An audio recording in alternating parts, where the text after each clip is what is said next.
Despite being ridiculed by the entire court, called the Queen of Sodom a degenerate and the silliest woman who ever lived, he still annihilated enemy armies with a demon's fury, became the wealthiest man in Europe, and founded a dynasty that outlived the Sun King himself. His name was Philippe I, Duke of Orléans. How could a prince, whose spirit was deliberately mutilated by his own mother to be a girl, end up being the only true man in a family of kings? But this tragedy didn't begin in the nursery. To truly grasp why Philippe was created, we must look at the terror that came before him. We must go back to a freezing night in January 1649, to an event that scarred the French monarchy forever. The Fronde France was burning. The nobility, the parliament, and the mob had risen up against the crown. The child king Louis XIV and his younger brother Philippe were asleep in the Palais Royal in Paris when the mob breached the gates. The Queen Regent, Anne of Austria, terrified for the lives of her children, was forced to flee the capital in the dead of night. It was a humiliation that the young Louis XIV would never forget. The King of France, fleeing his own city like a thief. But for the Queen and her lover, the cunning Italian Prime Minister Cardinal Mazarin, the true villain of this nightmare was not the mob. It was the enemy within. It was the warrior brother. For generations, the French monarchy had been plagued by a recurring curse, the king's younger brother. Whenever a king was weak or young, his younger brother, ambitious, masculine, and popular, would invariably lead a rebellion to seize the throne. The living embodiment of this curse was Gaston d'Orléans, the uncle of Louis and Philippe. Gaston was a dashing martial figure who had spent his entire life plotting against his brother Louis XIII. He was the grandison, the hero prince, who used his military prowess to destabilize the state. As Anne of Austria looked at her two sons, Louis, the serious God-given heir, and Philippe, the beautiful, lively spare, she and Mazarin made a cold, ruthless calculation. They swore that history would not repeat itself. They would not breed another Gaston. They would not raise a wolf to tear at the throat of the king. If Louis was to be the son, the source of all order and authority, then Philippe had to be something else entirely. He could not be a soldier. He could not be a statesman. He could not be a rival. To secure the safety of the throne, the younger brother had to be neutralized. But they would not kill him. That was too crude. Instead, they would dismantle his nature. They would engineer a personality so frivolous, so effeminate, and so absorbed in the trivialities of beauty and submission that the very idea of political ambition would be alien to him. The emasculation of Philippe began in the nursery. It was a subtle, creeping psychological conditioning, executed with the terrifying tenderness of a mother's love. While Louis was taken to the riding academy to learn to master a war horse, Philippe was kept in the Queen's boudoir. Anne of Austria, noticing the boy's delicate features and natural beauty, began to dress him not in the breeches and doublets of a young prince, but in frocks, petticoats, and gowns. She encouraged him to play with dolls, to marvel at the texture of silk, to fret over the placement of a curl. She called him ma petite fille, my little girl. Look at my little girl, she would coo to the courtiers. Is she not the prettiest child in France? It was a game, or so it seemed, but it was a game with iron rules. When Philippe engaged in roughhousing or showed signs of aggression, the natural impulses of a young boy, he was gently scolded or ignored. But when he curtsied, when he asked to try on his mother's jewelry, when he gossiped with the maids of honor, he was showered with affection and praise. The child, starving for his mother's love, learned the lesson quickly. To be loved, I must be a girl. To be safe, I must be soft. Cardinal Mazarin, the architect of this policy, watched with approval.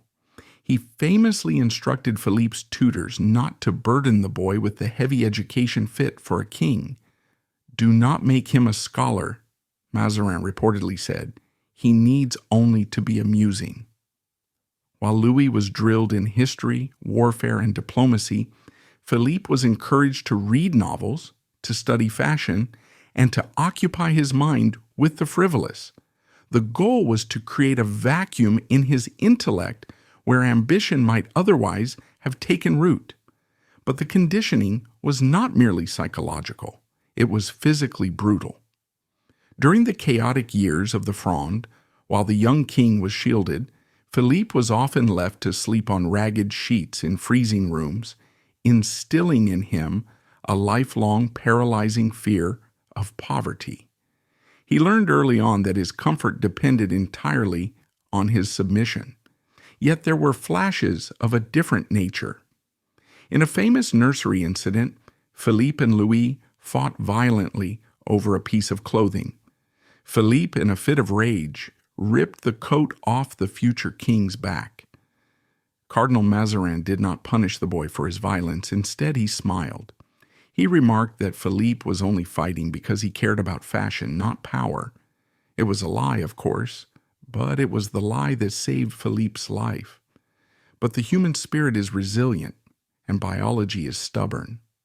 As Philippe reached adolescence, the project faced a crisis.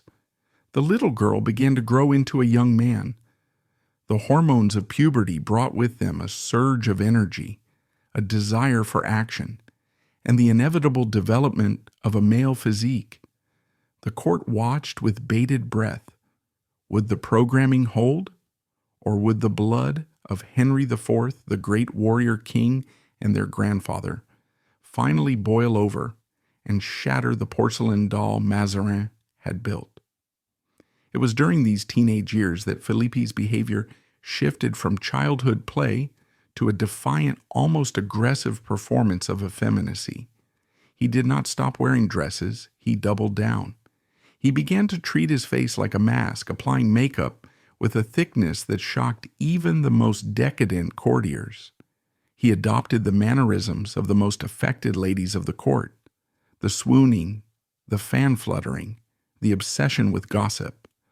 However, there was a hardness to it now.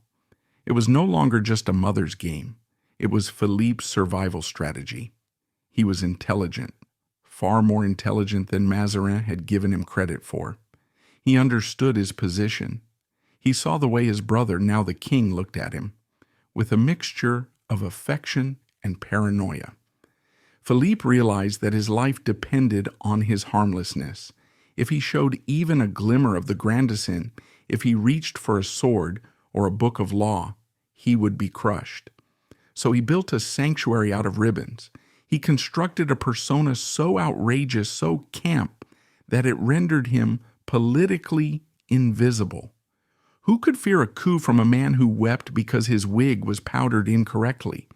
Who would suspect a conspiracy from a prince who spent 3 hours discussing the cut of a sleeve? Yet, beneath the rouge, the warrior blood was boiling. The tragedy of Philippe was not that he was weak, it was that he was incredibly strong, but forced to channel that strength into a void. Denied the battlefield, he turned the court into his arena. Denied the power to command armies, he commanded style. This sanctuary of style also hid a gritty reality. The prefect of police, Gabriel Nicolas de la Reynie, maintained a secret black book on Monsieur. Every tryst, every late-night escapade in the gardens of Paris was documented. Louis XIV knew everything. He used this dossier as a silent noose.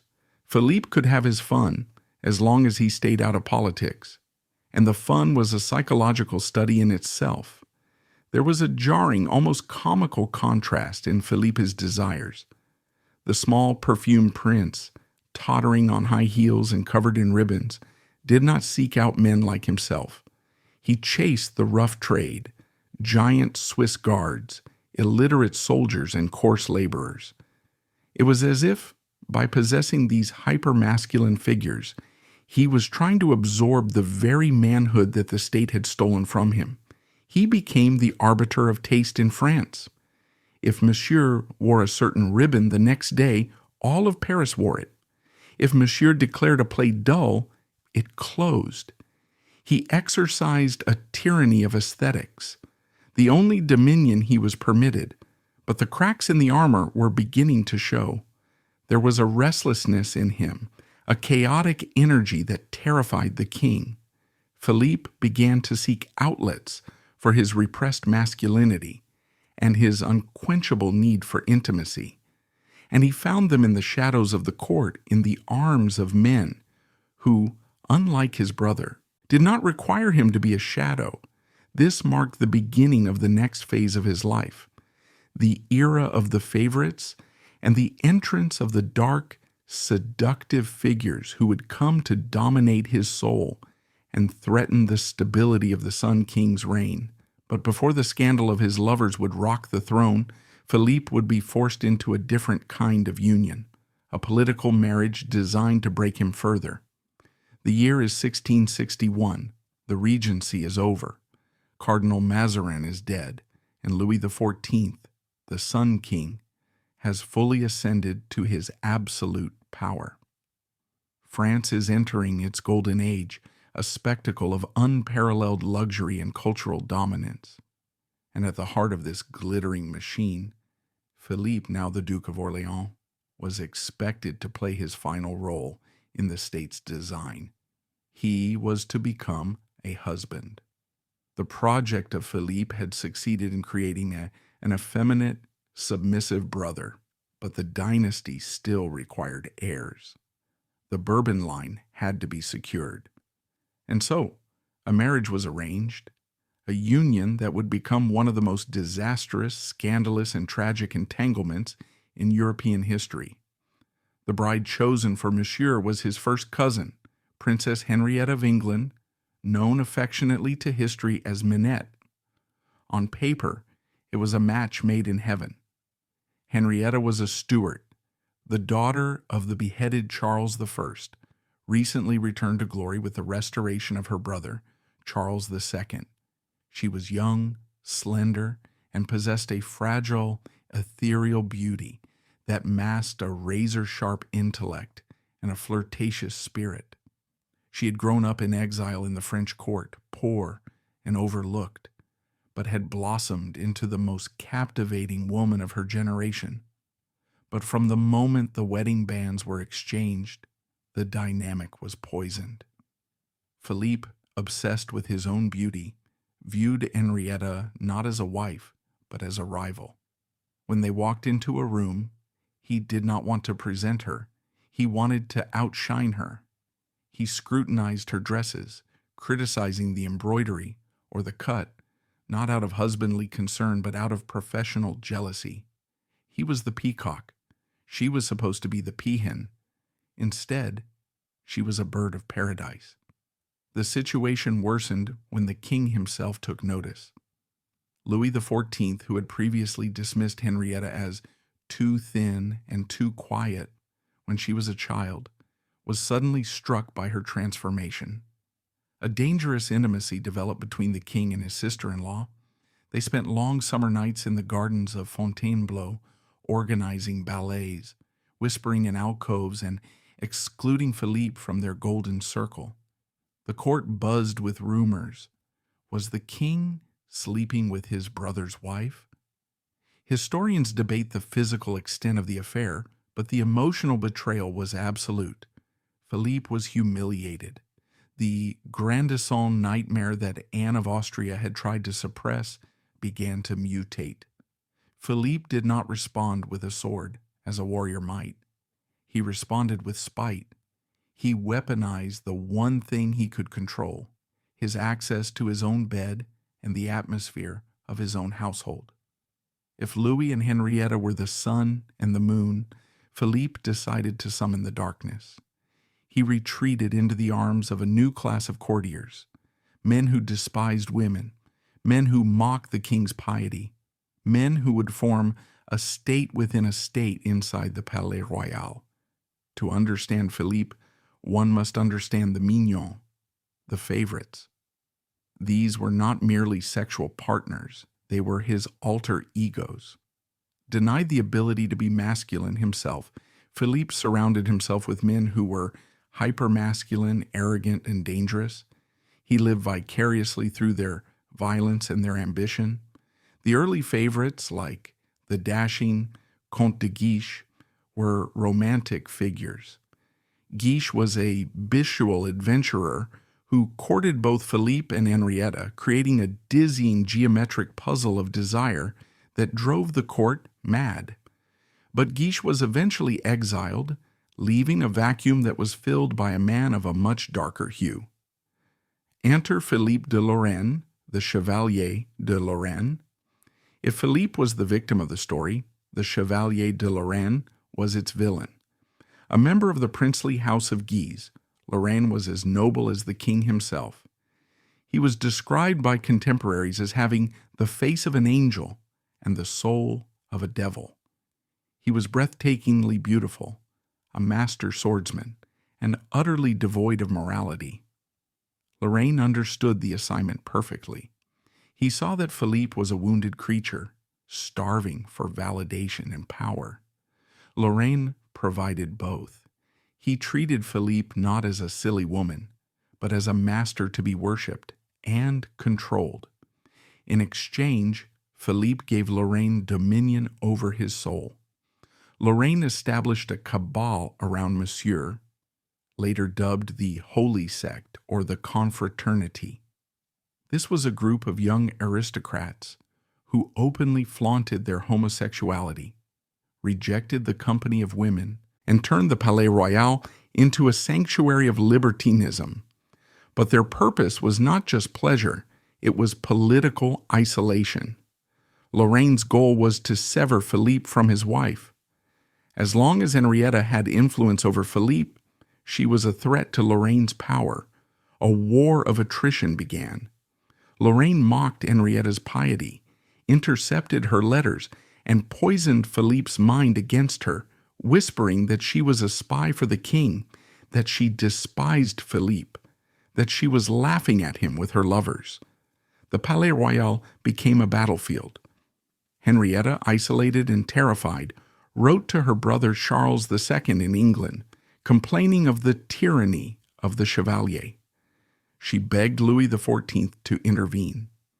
In January 1670, the tension snapped. Louis XIV, seeing that his brother's household had become a national embarrassment and fearing Lorraine's influence over state secrets, ordered the arrest of the Chevalier de Lorraine. The scene was dramatic. Lorraine was seized while playing cards and dragged to the Château d'If, the notorious island prison, later made famous by the Count of Monte Cristo.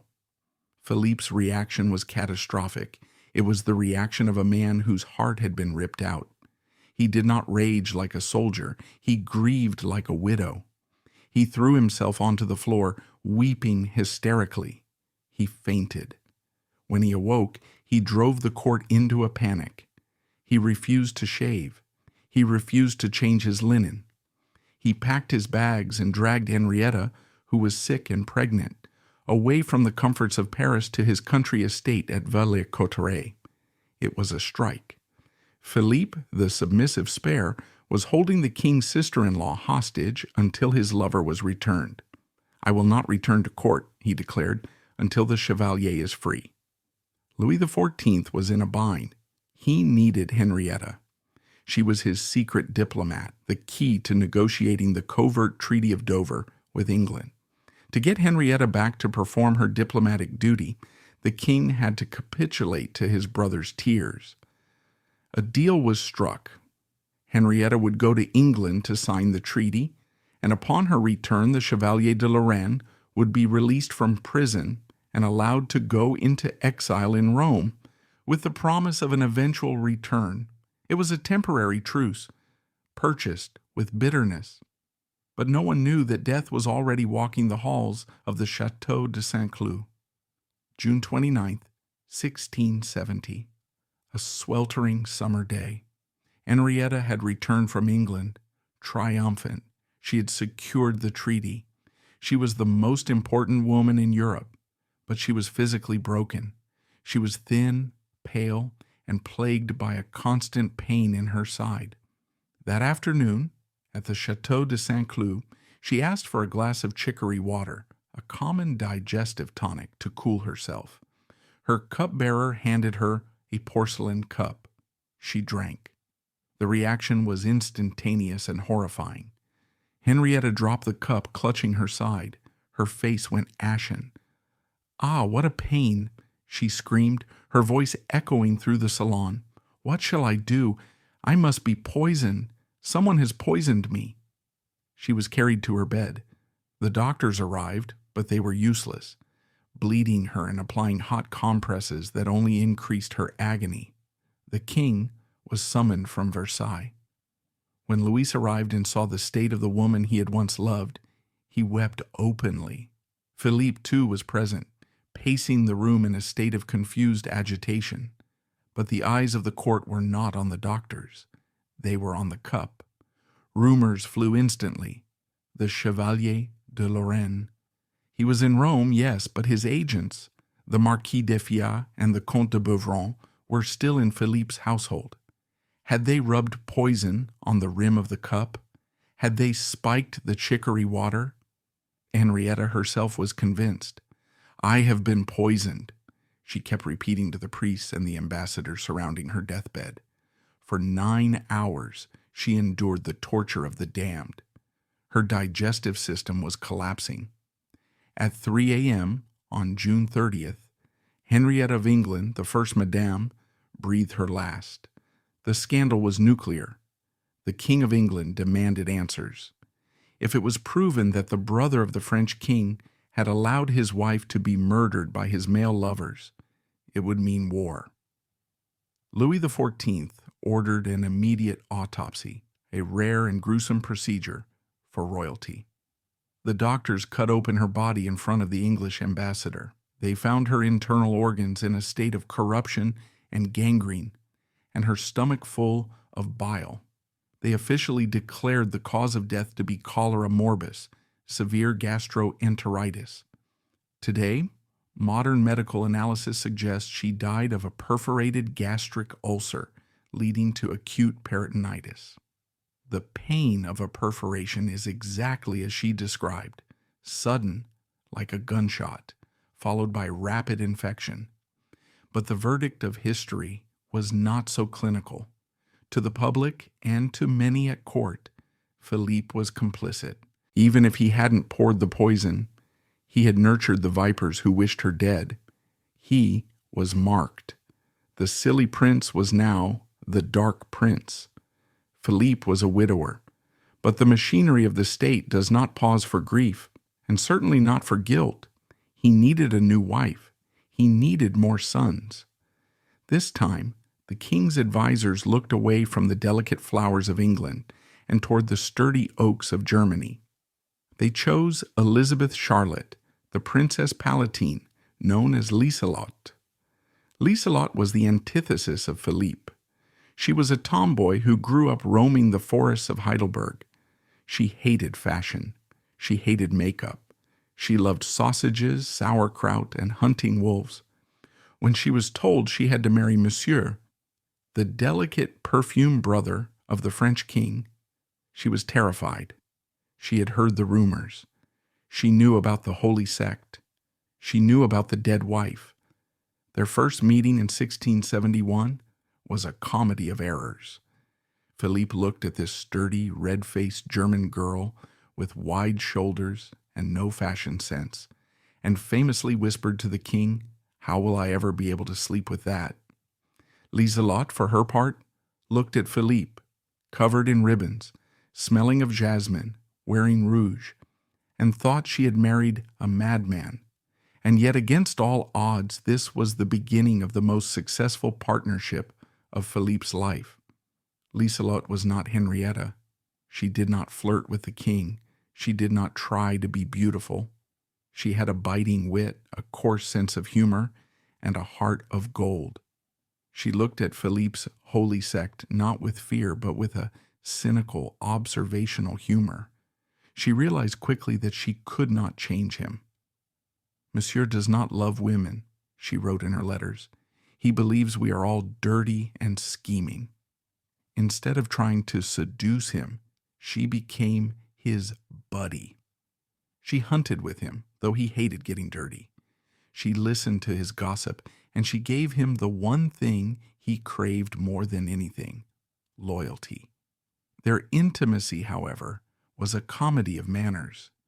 Liselott famously recounted their wedding night with a mixture of humor and pity. Philippe, terrified of the female form and needing to summon divine intervention to perform his duty, covered his wife's body with holy metals and rosary beads before climbing into bed. But Liselott was more than just a patient wife. She was his enforcer.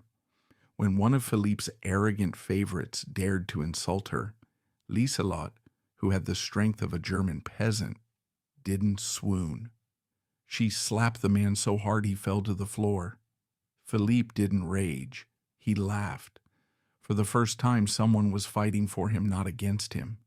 With Liselott stabilizing his domestic life, Philippe found a strange new equilibrium. He had his heirs. They would have 3 surviving children. He had his favorites. The Chevalier de Lorraine returned as promised, and Liselott learned to tolerate him through gritted teeth. But the project of Philippe was about to face its ultimate test. The silliest woman was approaching his late 30s. The country was moving toward war with the Dutch. And deep inside the man who spent hours choosing his wig, the dormant spirit of the warrior was waking up. The king thought he had buried the soldier forever beneath layers of silk. He was wrong. The drums of war were beating in the north. The year 1677 was approaching, and Philippe, Duke of Orléans, was about to trade his high heels for cavalry boots and ride into the smoke of Cassel to commit the unforgivable sin, outshining the sun. The year is 1677. The location is the mud-churned fields of Flanders. To the soldiers of the French army, grizzled veterans who had spent their lives in the saddle, men with scars and calluses, their commander was a bewildering sight. Philippe, Duke of Orléans, rode among them not in the somber style of a traditional general, but in a spectacle of finery. He wore a long, flowing wig powdered to perfection. His coat was encrusted with diamonds that caught the dull light of the northern sun. He complained loudly about the dirt. He fretted that the smoke of the cannons would clog his pores. He held a scented handkerchief to his nose to block out the stench of unwashed bodies and horse manure. The troops could have been forgiven for thinking their leader was a joke, a mascot sent by the king to wave a baton and look pretty while the real men did the killing. But when the trumpets sounded the charge, the joke vanished. As the Dutch artillery opened fire, tearing holes in the French lines, the soldiers watched in awe as Monsieur did not flinch. While seasoned officers ducked, Philippe sat upright, his eyes narrowing, his mind calculating the geometry of the battlefield with the cold precision of a master chess player. He did not retreat to the safety of the rear guard. He drew his sword, a weapon many assumed was just jewelry, and spurred his horse directly into the carnage. This is the chapter where the silliest woman dies, and the grandson of Henry IV rises from the grave. This is the story of the Battle of Cassel, the moment Philippe touched the sun and the moment he was burned for it. It was an open secret in the military council that Philippe possessed a terrifying natural talent for war. During the War of Devolution, 1667 to 1668, and the early stages of the Franco-Dutch War, 1672 to 1678, he had already shown flashes of brilliance. He was brave to the point of recklessness. He had a coup d'oeil, the ability to read a battlefield at a glance that rivaled the greatest marshals of the age. But this talent was a problem, a massive political problem. Louis XIV, the Sun King, was the god of war by divine right. He traveled with his armies, accompanied by court painters and historians ready to document his glories. But Louis was a methodical, cautious commander. He loved sieges, slow, mathematical, predictable chess games where he could oversee the digging of trenches from a safe distance. He disliked the chaos of open field battles, where a stray bullet could kill a king as easily as a peasant. Philippe was the opposite. He thrived in chaos. He loved the adrenaline, the speed, the violence of the cavalry charge. By early 1677, Louis XIV was busy besieging the town of Cambrai. To protect the siege, he sent Philippe to take the town of Saint-Omer. It was supposed to be a secondary operation, a sideshow. But William of Orange, the stadtholder of the Netherlands and Louis's arch-nemesis, saw an opportunity. He marched a massive relief army to save Saint-Omer, hoping to crush the effeminate brother of the king and break the French line. William made a fatal error. He judged the man by his mascara. The two armies collided near the town of Cassel. The terrain was difficult, cut by a stream that divided the forces. William of Orange had positioned his troops on the high ground, confident in his superior position. Philippe, surrounded by his marshals, surveyed the scene. The conventional wisdom was to wait, to play defensively. Philippe chose aggression. "We attack," he ordered, "and we attack now." The battle began with a thunderous artillery exchange. The noise was deafening. Then Philippe ordered the cavalry of the Maison du Roi, the king's household, and his own regiments to cross the stream. It was a suicide mission. The Dutch fire was withering. Men and horses were cut down in the water. The French line began to waver. It was the moment where a battle is lost, the moment of hesitation when fear overcomes discipline. And then Philippe moved. Witnesses describe a transformation that bordered on the supernatural. The man who usually needed a stool to reach a book seemed to grow 10 feet tall. He rode to the front of the breaking line. He didn't shout poetic speeches. He simply led. He plunged his horse into the stream, the diamonds on his coat flashing like a beacon in the smoke. "Follow me." He led the charge up the hill directly into the teeth of the Dutch muskets. His horse was shot out from under him. He hit the mud. His aides screamed in terror, but Philippe scrambled to his feet, shook the dirt from his wig, mounted a fresh horse, and charged again. He did this not once, but twice. He was everywhere at once, rallying the infantry on the right flank, leading a cavalry smash on the left. The sheer ferocity of his assault shattered the Dutch morale. They had expected a dancing master. They got a demon. William of Orange, realizing his flank was collapsing, tried to rally his men, but it was too late. The French cavalry, led by the screaming, mud-caked, jeweled figure of Monsieur, broke the Dutch line. It was a rout. The Dutch army was decimated. They lost 8,000 men killed or wounded, and another 3,000 taken prisoner. It was the most complete, decisive victory of Louis XIV's entire reign. And Louis wasn't even there. The news of Cassel reached Paris before it reached the king at Cambrai. The reaction was hysteria. The people of Paris, who suffered under the king's taxes and his endless wars, had always adored Philippe. He was one of them. He lived in Paris at the Palais Royal. He walked the streets. He attended the opera. He was accessible. Now he was a savior. Bonfires were lit in the streets. Crowds gathered outside the Palais Royal chanting, "Long live Monsieur, long live the victor of Cassel." The applause was deafening. It was genuine.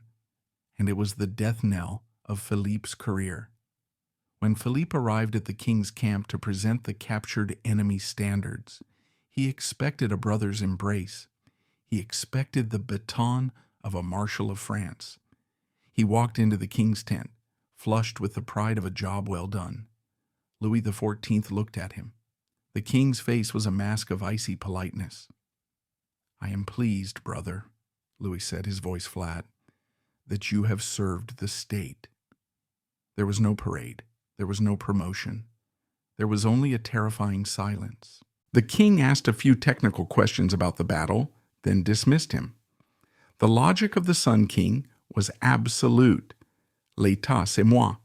I am the state. There is only one sun in the sky. If another star shines too brightly, it does not complement the sun. It challenges it. By winning too decisively, by showing too much courage, by being too loved by the people, Philippe had resurrected the ghost of Gaston d'Orléans. He had proven that he could be a threat. The punishment was swift, silent, and devastating. A few weeks later, Philippe was quietly informed that his services in the field were no longer required.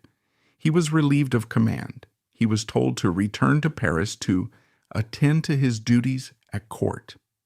He was 37 years old. He was at the peak of his physical and mental powers. He was the greatest general France possessed. And he was fired. Philippe understood. He didn't fight it. He knew that to fight Louis was to die. He surrendered his sword, washed the gunpowder from his face, and sat back down at his dressing table. He picked up the rouge pot. He looked in the mirror at the face of a hero, and he painted over it with the masquerade of the fool.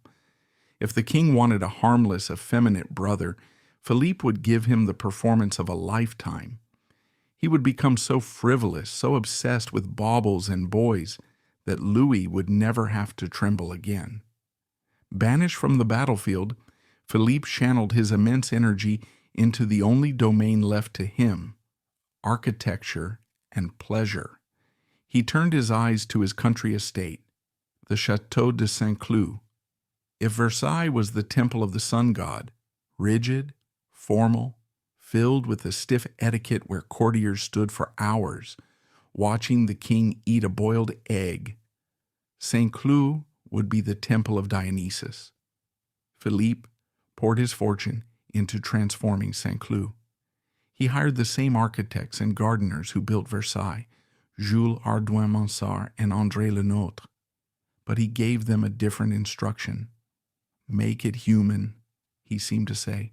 Make it beautiful. Make it fun.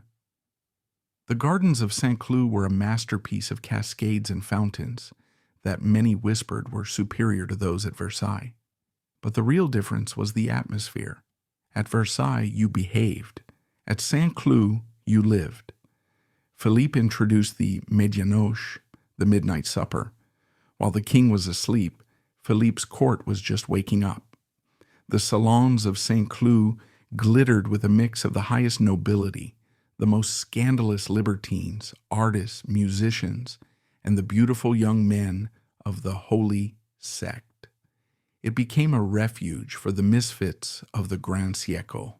It was a place where the rigid gender roles of the 17th century were softened. Women could be intellectual, men could be beautiful. Philippe presided over it all like a benevolent, chaotic deity. He was the queen of this alternative court.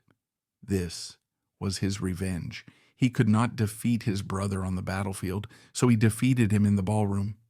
He made Versailles look boring. The young courtiers, bored by the king's piety and the domination of the king's mistresses, flocked to Monsieur. At Monsieur's, wrote a contemporary, one laughs. At the king's, one yawns. But Philippe was not just wasting money on parties. He was making it. While Louis XIV bankrupted the state with wars, Philippe became the first modern capitalist of the Bourbon line. He transformed the Palais Royal into a commercial hub, renting out spaces for boutiques, theaters, and gambling dens. He had a Midas touch for real estate and finance. By the end of his life, he was not just the king's brother. He was the king's creditor.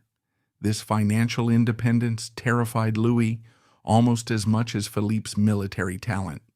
But beneath the laughter and the music of Lully, there was a darkness rotting the foundations of the House of Orléans. The Chevalier de Lorraine, now returned from exile, had tightened his grip. And a new generation of favorites was rising, men who were not content with mere jewelry, but who wanted to play with black magic, poison, and the souls of the innocent. The silly prince was about to be dragged into the affair of the poisons, a scandal so vile it would threaten to tear the mask off the entire French monarchy. The sun was setting on the Grand Siècle. It was the dawn of the 18th century, and the golden age of France was beginning to tarnish. The court of Louis XIV had changed. The king, once the dashing lover who danced in ballets as Apollo, was now an old man, pious, gout-ridden, and dominated by his secret second wife, Madame de Maintenon, a woman so severe she was nicknamed the Old Hag by the Orléans clique. Versailles had become a monastery of boredom, silence, and hypocrisy. But at Saint-Cloud, the lights were still burning. Philippe, Duke of Orléans, was now 60 years old.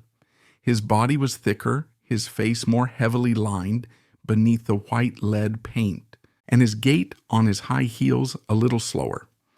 But his spirit remained the one vibrant splash of color in a graying world. He was the patriarch of pleasure, a relic of a freer, wilder time. Yet the final act of his life would not be a comedy. It would be a tragedy of blood and lineage, centered on the one thing he loved more than his jewelry, more than his favorites, and more than his own life, his son. Philippe II, the Duke of Chartres, was a fascinating anomaly. He was the son of the silliest woman and the Amazon. He inherited his mother's blunt intelligence and his father's appreciation for the arts and debauchery.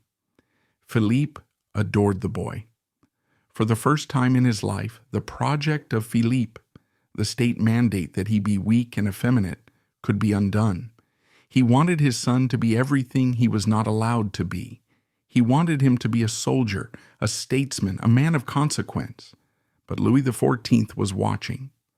The king saw in the young Duke of Chartres the same dangerous spark he had seen in Philippe at the Battle of Cassel: intelligence, charisma, ambition.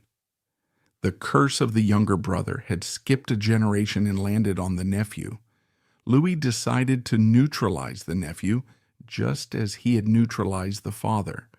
But he would not use dresses this time. He would use marriage. In the late 17th century, blood was everything. The House of France was the most exalted lineage in Christendom. To mix it with bastard blood, the blood of illegitimate children, was considered a pollution, a sin against God and tradition. But Louis XIV, in his arrogance, loved his illegitimate children by his mistress, Madame de Montespan, more than he loved the laws of the Church. He decided to marry his illegitimate daughter, Françoise Marie de Bourbon, to Philippe's son, the Duke of Chartres. It was a calculated humiliation. By forcing the heir of the House of Orléans to marry a bastard, Louis was permanently staining the honor of his brother's line. He was reminding Philippe, "You are not my equal. Your son is not my son's equal. You exist to serve my bastards." When the proposal was made, the reaction at Saint-Cloud was nuclear. Lieselotte, obsessed with her pure German genealogy, screamed that she would rather see her son dead than married to a mouse dropping, her term for the king's illegitimate offspring. She slapped her face. She wept. She paced the halls like a trapped tigress. Philippe was quieter, but his pain was deeper. He went to his brother. He begged. For the first time in decades, he dropped the mask of the fop and spoke as a father. He pleaded for his son's dignity. Louis XIV was unmoved. He used a combination of bullying and bribery, promising military commands and vast dowries. He cornered the young Duke of Chartres, terrified and young, and bullied him into saying yes. When the news broke, a famous scene played out in the Hall of Mirrors at Versailles. The young Duke of Chartres, approached his mother, Liselot, to greet her after agreeing to the marriage. In front of the entire court, hundreds of dukes and duchesses, Liselot drew back her massive hand and delivered a ringing slap across her son's face. The sound echoed like a gunshot. She turned her back on the king and stormed out. Philippe said nothing. He bowed to the king, accepted the marriage, and swallowed the poison of humiliation one last time. But something inside him had finally snapped. The silly prince began to die, and the angry brother began to rise. The tension simmered for years, a pressure cooker waiting to burst. It finally exploded on June 8th, 1701. The court was at the Château de Marly, the king's private retreat. The atmosphere was tense. The Duke of Chartres, trapped in a loveless marriage to the king's daughter, was openly cheating on her. He was flaunting his mistress, Mademoiselle de Série, in the face of his wife. Louis XIV, now a moralizing hypocrite in his old age, decided to lecture Philippe about his son's behavior. He cornered Philippe in his private cabinet. "Your son is a disgrace," the king began. "He dishonors his wife, my daughter. You must control him. His debauchery is unacceptable." Philippe stood there.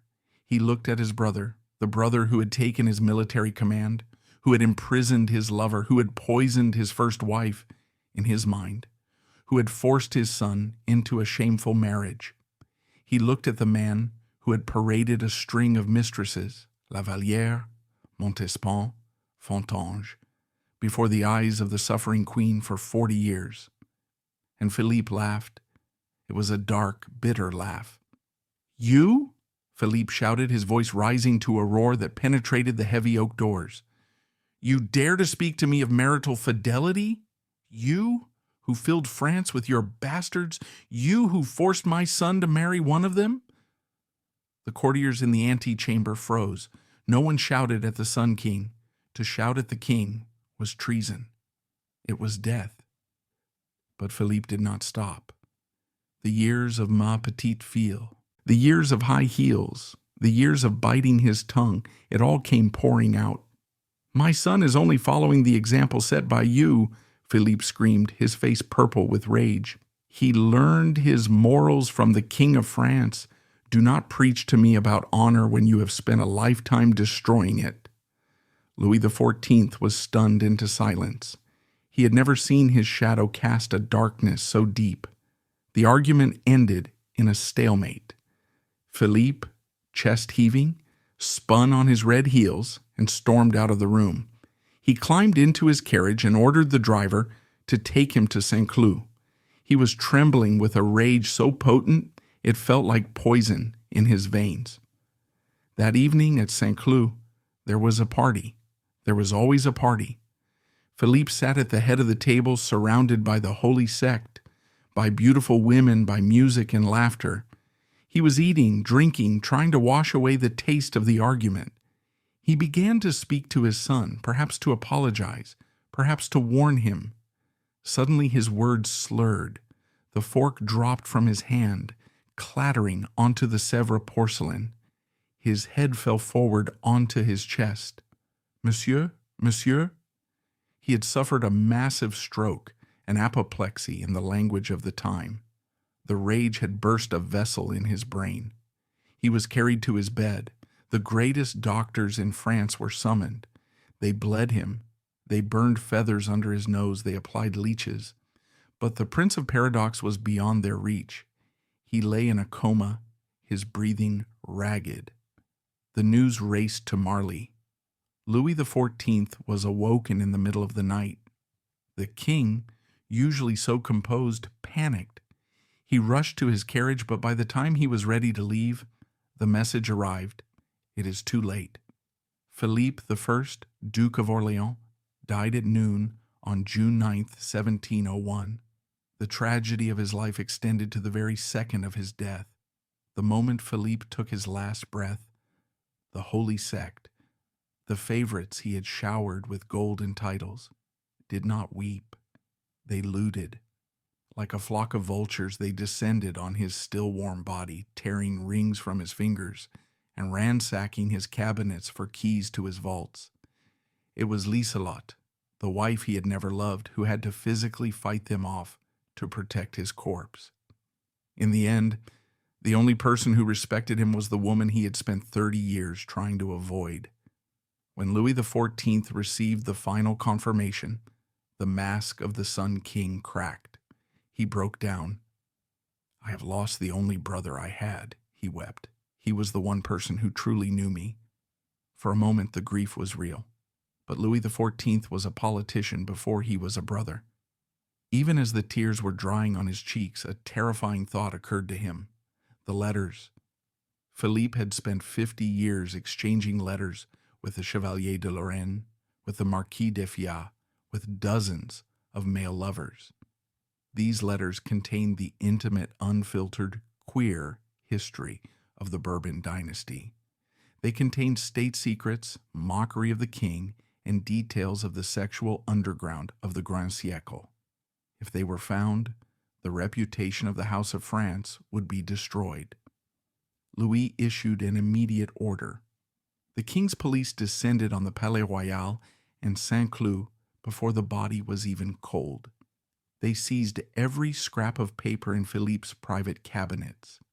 In the courtyard of the palace, a fire was lit, and there, fed to the flames, was the true voice of Philippe of Orléans. His love letters, his poetry, his private thoughts, all of it was turned to ash. The king erased the man to save the prince. Historians have wept over that bonfire for 3 centuries.